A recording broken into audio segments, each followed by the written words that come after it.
Olá, sejam bem-vindos. Hoje nós estamos num lugar incrível para mais um encontro dos diálogos criativos sistêmicos. Vai ser uma primeira vez que a gente está aqui no ateliê do artista Dagô, aqui em Itu. Uma gratidão enorme estar aqui. Então, a gente vai comentar um pouco, diferente do que eu faço no Instagram, hoje vai ser aqui pelo canal do YouTube, da Mentoria Artística Sistêmica. Então, a gente vai passear aqui pelo ateliê do Dagô e ele vai contemplar um pouco, conversar com a gente sobre os processos dele de criação de duas obras em especial. Então, como eu sempre faço, eu faço uma apresentação, um mini currículo por onde o artista andou, que isso é interessante, dentro dos processos de criação, a gente saber qual foi o percurso que aquele artista fez, até para a gente também poder espelhar.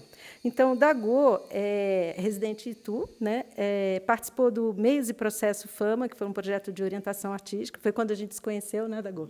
Isso foi em 2020. Escola Entrópica, durante 3 anos, no Instituto Tomi Otaki, que é um lugar incrível para a gente crescer dentro dos processos. Participou de vários grupos de estudos de produção de arte contemporânea, com o Fábio Moraes, a Virginia Medeiros, o grupo Crise de Estudos, com a Ana Mazei e a Regina Parra.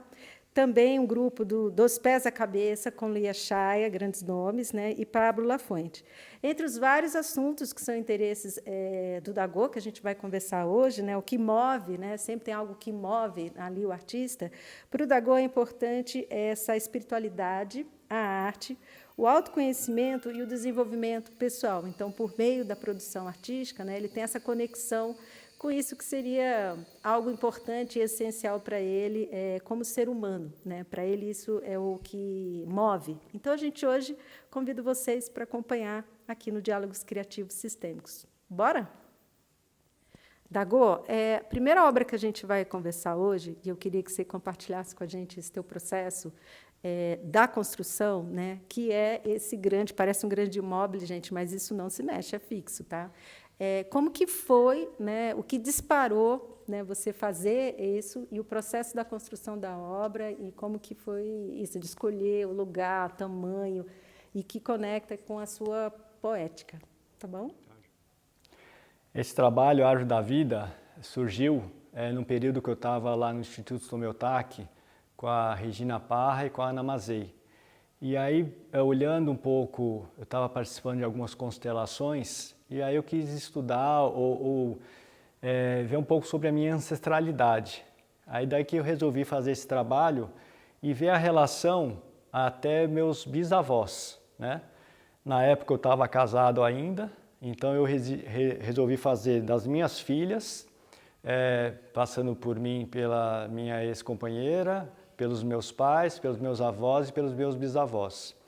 A ideia foi conversar com as pessoas que na época estavam vivas e que poderiam falar dessas pessoas que estão aqui, porque a gente tem bastante gente envolvida, os bisavós dos dois lados, tanto paternos quanto maternos, para saber como que eles eram, qual a memória das pessoas que estavam vivas em relação a eles. Aqui seria eu, e aqui seria minha mãe, meu pai, aqui seria o lado paterno e lá seria o lado materno, E aí, conversando com minha mãe, com meu pai, eu descobri algumas histórias interessantes.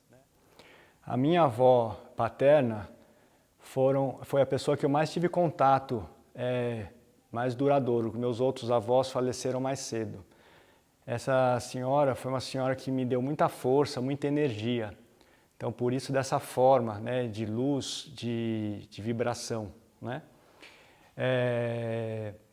Essa minha bisavó, esse aqui é meu bisavô. Na época, falaram para esse meu bisavô, essa minha bisavó estava com tuberculose e falaram para ele, melhor você não casar com ela, porque ela está com tuberculose, a gente não sabe quanto tempo de vida vai ter.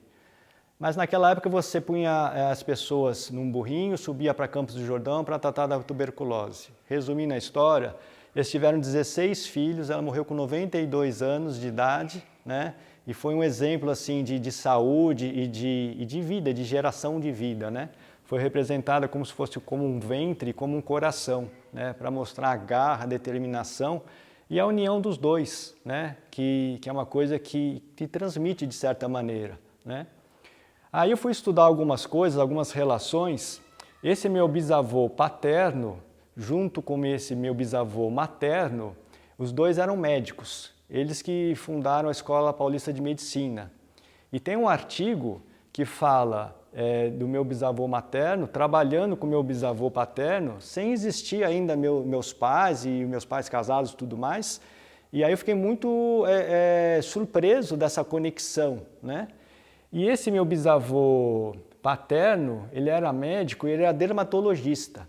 E na época, a minha ex-companheira era dermatologista também, para você ver como que o universo vai trazendo correlações com os ancestrais e tudo mais no decorrer das gerações. Ali mais para baixo, onde faz a união minha com a minha ex-companheira, nós temos aqui 6 crianças, né?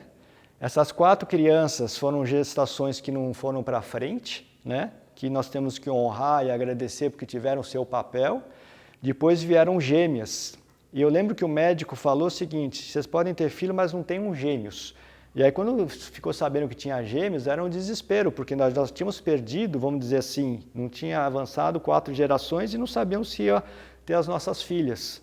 Mas graças a Deus correu tudo bem, nasceram lindas, maravilhosas e hoje estão muita saúde. Dagô, olha que interessante, né? Eu estava percebendo, né? E aí, assim, para cada familiar que você está trazendo, né? Você traduz isso no objeto escultórico. E aí a gente vai olhando aqui, tem diversos tipos de madeira, né? Diversos tipos de materiais e as formas também. Como é que foi esse processo, né? De você chegar nesses determinados formatos, né? Nessa pluralidade aqui, né? De forma, de expressões, e de conexões, né, entre, né, não só entre os pares, mas também de geração em geração. Com relação aos materiais, por exemplo, no caso dessas minhas filhas ou meus filhos, esses aqui são fundidos em alumínio. A intenção é da pureza, que eles não chegaram a nem ter uma vida num corpo humano, né? Tiveram só uma vida enquanto espírito. Então, por isso de ser fundido em alumínio. Nas minhas filhas que nasceram, estão vivas, saudáveis, por exemplo, aqui, se você reparar, é como se fosse uma metade de um coração e as duas formam um coração, porque além do amor por elas, também tem a relação que elas são gêmeas. Então isso também que foi uma maneira de expressar a forma. No caso desse aqui que remete a uma ampulheta, esse senhor, que era o avô da minha ex-companheira, ele viveu muito pouco tempo. Então, a sensação do curto espaço de tempo, eu resolvi ser representado como se fosse uma ampulheta, onde a relação do pai com o filho foi interrompida num período relativamente curto, né? E assim sucessivamente, cada parente ou familiar representado por uma forma, era uma característica que era contado para mim. Ou era uma inteligência, ou tinha alguma relação nobre, ou tinha algum aspecto de muita intensidade. Aquele casal, por exemplo, eles perderam um filho muito cedo e ficaram num processo de luto contínuo. Daí foi representado com esse vazio interno preto e esse luto contínuo, né, de vida. E assim sucessivamente. Então as formas têm a ver com a característica do familiar que me foi passada. Dagô, outra coisa que é interessante, né, quando a gente percebe aqui, né, toda a estrutura, né, aí claro que teve várias etapas para chegar aqui, né, não só essa situação do suspenso por cabo de aços, né, e essa coisa de é uma estrutura que é fixa, mas dá essa ideia de poder se movimentar, de ter um equilíbrio entre as partes, né? Como que você, né, chegou nisso, né, e como que isso tem uma coerência com aquilo que você está trazendo de todo o teu sistema familiar? Foi muito interessante esse processo. Antes de eu chegar nessa forma que eu resolvi ser expositiva, eu fiz vários outros processos e outras formas, jeitos de mostrar. Mas o que foi bastante relevante é primeiro mostrar, dar relevância aos que vieram primeiro. Então os bisavós, eles estão no andar mais de cima e à medida que a geração vai aparecendo, então vai tendo esses degraus que é para mostrar as diferentes gerações até chegar no caso das minhas filhas. Com relação à estrutura, foi muito importante eu pensar numa coisa vazada para que salientasse, ressaltasse os familiares. Nós estamos falando aqui de mais ou menos 5,50 metros de comprimento e tem um peso relativo. Então, a opção de ser no ferro, que dava essa consistência para sustentar todos e ter essa aparência sutil. Junto com isso, tem os cabos de aço também, que é muito importante o trabalho estar no ar para ter essa conexão do plano, vamos dizer, celeste, cósmico, com o nosso plano aqui na Terra, para fazer essa ponte dos que estão aqui ainda e dos que já foram, né?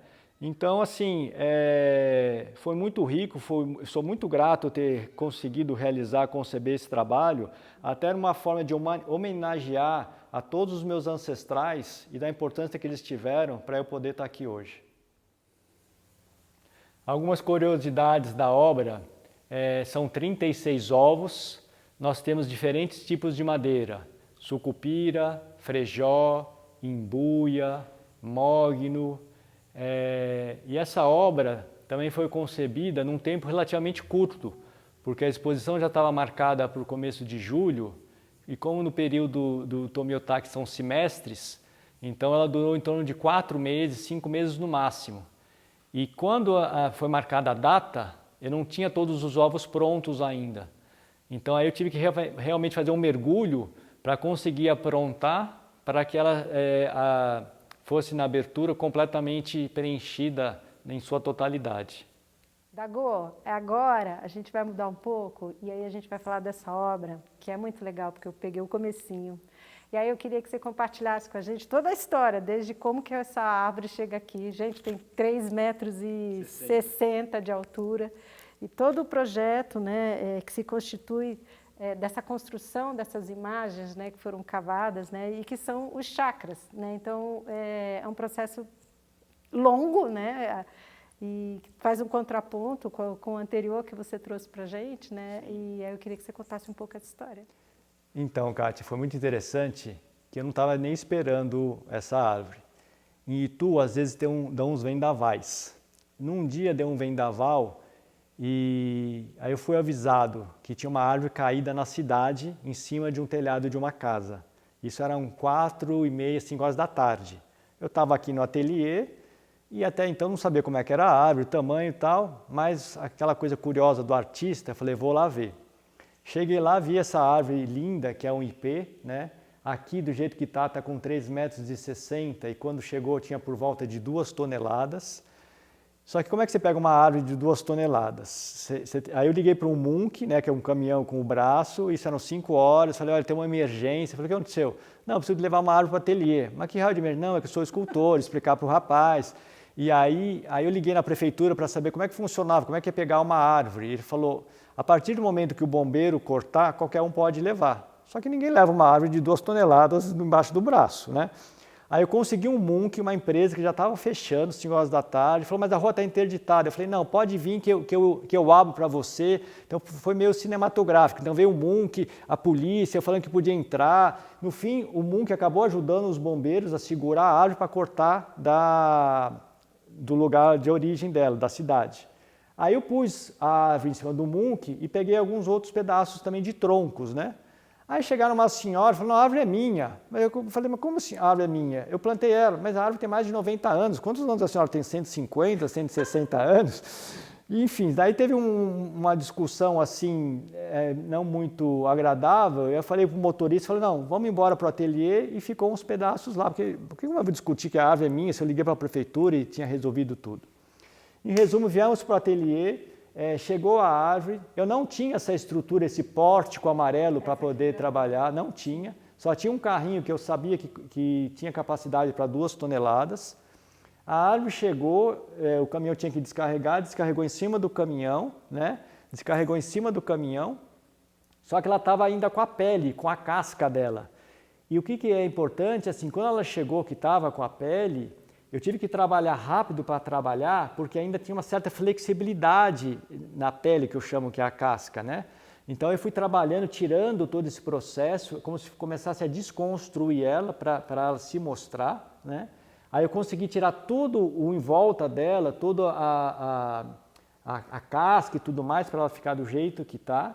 Só que quando eu percebi, ela estava com cupim e broca. Sim. Só que o cupim e a broca trabalham 24 horas, e não trabalham. Então eu tive que acelerar meu processo, porque senão eles continuavam comendo e trabalhando a árvore. Aí eu acelerei esse processo, entrei um pouco com veneno para matar o cupim e a broca, até finalizar, e aí sim começou o processo escultórico. Eu tinha uma abertura na parte de trás por conta de tirar o cupim e a broca, que não estava planejado. E aí no decorrer desse processo, como o trabalho relacionado com chakras é muito forte, né, no autoconhecimento, na espiritualidade, eu resolvi fazer então uma relação com os chakras. Nós temos 7 chakras principais. Então aqui a gente tem o primeiro chakra, que são 4 pétalas.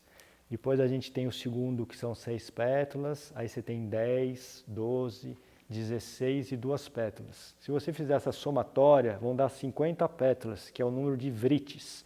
Vritis são propensões que nós temos no nosso sistema que nos move. Então tem emoções como raiva, amor, avareza, inveja, ódio. Então a importância que a gente vibre do 4º chakra para cima, que é o chakra cardíaco, que é o do coração, né? Para cima, que a gente vai estar numa frequência, numa vibração mais elevada. Mas com relação à obra, é assim, o que é interessante é que eu fiz uma obra, eu esculpi de dentro para fora, ou seja, a árvore está completamente preservada, né, na sua totalidade fora. Então foi um trabalho também muito de introspecção, não só da obra, como de me esculpir. Eu estava esculpindo a obra, mas estava esculpindo o Dagô como um todo, como um ser. Processo interno. Em processo interno. Aí eu comecei lá de baixo, consegui transpor o primeiro e o segundo chakra. Aí depois, como tinha abertura das brocas do cupim, eu vim do 5º, do 4º e parei no 3º. O 3º chakra é o chakra do fogo, onde tem muita raiva, muita energia. Nesse chakra, eu demorei em torno de 35 dias. E aí eu usei broca, quebrei as brocas, queimei ferramenta. E aí eu falei, Dagô, o que está acontecendo? Você está querendo ir na força numa coisa que já é um fogo. Aí eu falei, bom, então eu tenho que... Aí foi um processo de realmente pensar, de agir de uma maneira mais perspicaz, sutil.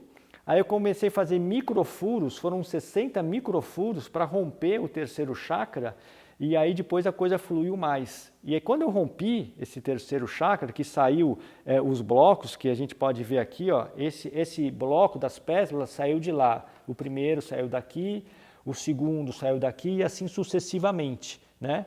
E quando eu rompi o 3º, mas energeticamente, internamente, foi uma libertação, porque eu consegui transpor um sentimento, uma coisa minha densa e pesada, né?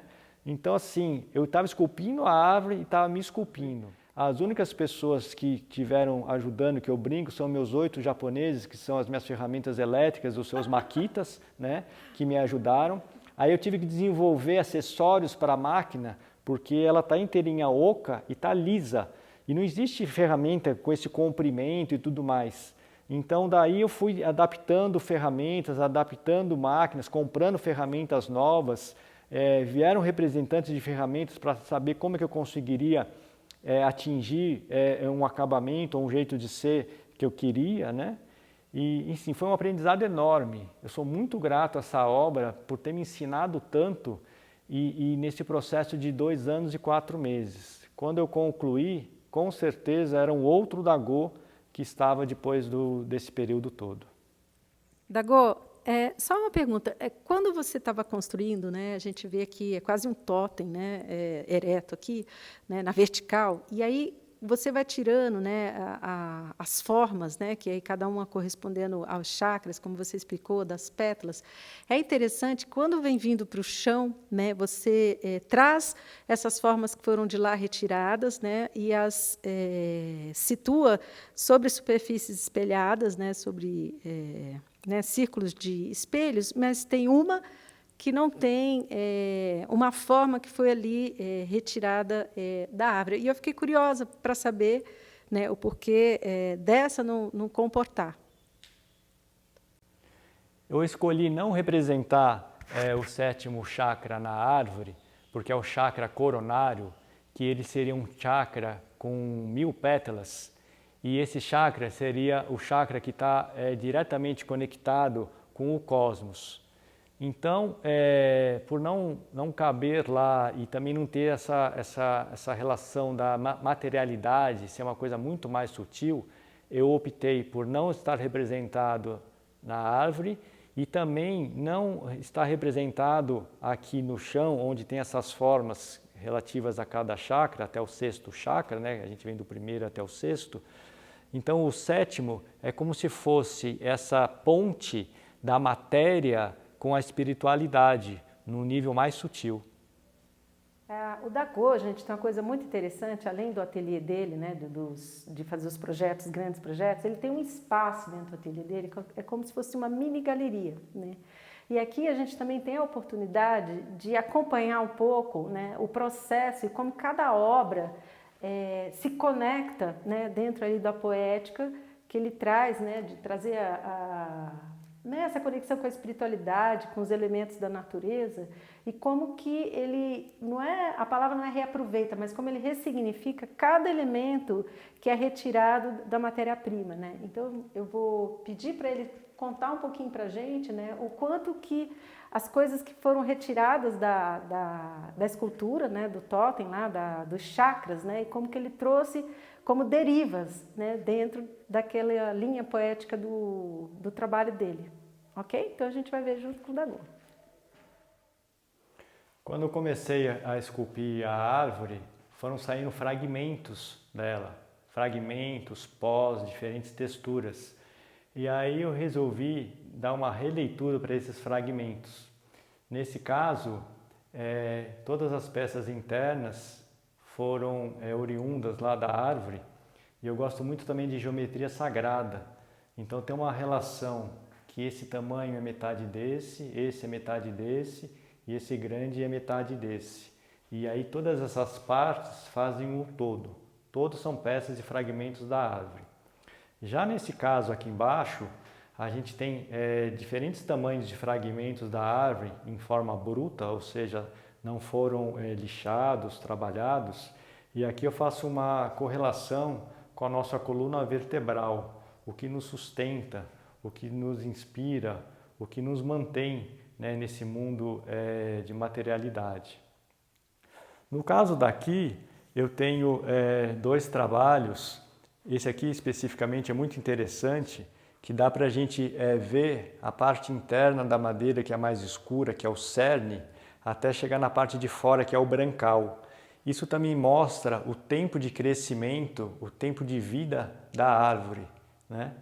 Aquela outra são fragmentos pequenos que têm uma correlação com o nosso ciclo de vida, né? Que é nascimento, crescimento e morte. Dagô, obrigado por receber a gente aqui no seu lindo ateliê e muitas histórias para contar, né? Você compartilhar a gente aqui com todos os artistas, né? Os jovens estudantes, o pessoal que está interessado em saber um pouco, né, dos diálogos criativos sistêmicos. Segue o Dagô Artista lá no Instagram. Quando tiver as próximas exposições, avisa e a gente comenta, tá bom? Tá joia. Te Obrigada. agradeço. É isso.